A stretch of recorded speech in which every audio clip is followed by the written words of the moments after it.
Yo tout le monde, j'espère que vous allez bien, moi ça va super bien pour ma part. On se retrouve pour une nouvelle vidéo. Alors on va parler d'actualité. D'une actualité en principale, parce que j'en entends parler assez souvent. Tout le monde se pose la question sur le coronavirus, est-ce que c'est dangereux, pas dangereux, les circonstances, comment on peut l'éviter et tout. J'ai recueilli un maximum d'informations et du coup je fais une vidéo pour vous le dire en fait. Donc j'ai pris les informations les plus récentes, les plus intéressantes. Donc peut-être que je vais citer des choses que vous ne saurez pas. Ou que moi je ne saurais pas non plus. S'il y a des choses que vous savez que moi je ne sais pas dans ma vidéo, mettez-le en commentaire et je referai une autre vidéo avec toutes vos informations. Donc on est parti. Donc le coronavirus, c'est un virus qui a été nommé 2019 nCoV. Alors pourquoi ce nom?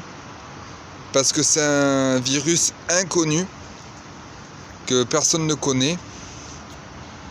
Et donc ils l'ont nommé comme ça vu que pour eux il est apparu en 2019.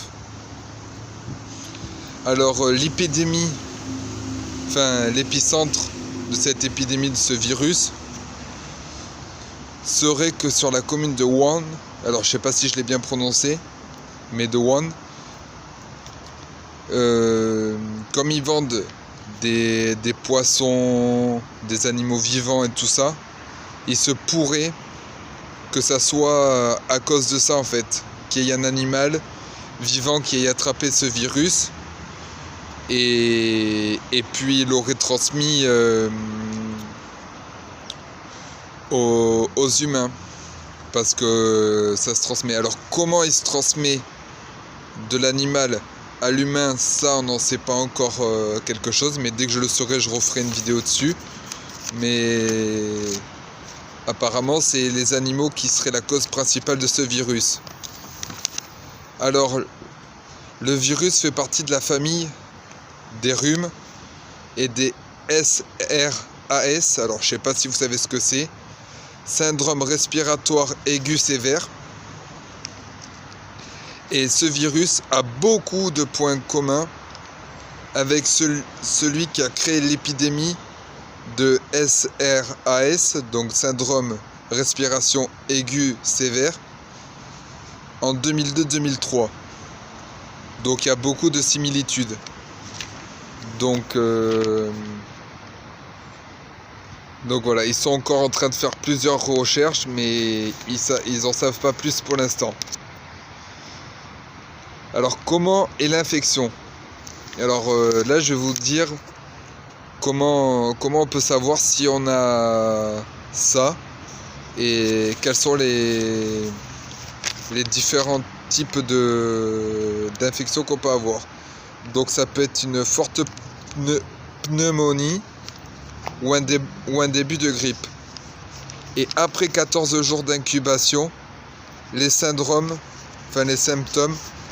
sont fièvre, douleurs musculaires associées à des difficultés respiratoires comme la toux ou des douleurs thoraciques, donc des douleurs au thorax.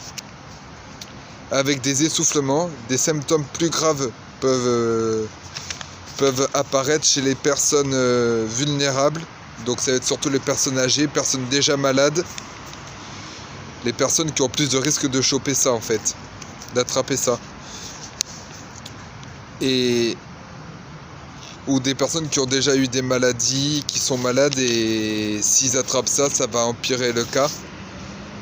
Et au pire des cas, ça peut aller jusqu'au décès de la personne en fait. Donc c'est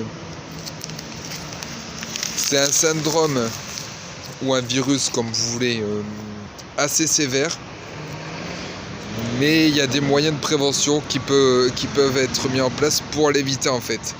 Donc déjà, si on est dans un lieu commun avec quelqu'un à côté et qui tousse ou vient de ou est très, très collé à vous, le mieux c'est de s'écarter si c'est possible, ou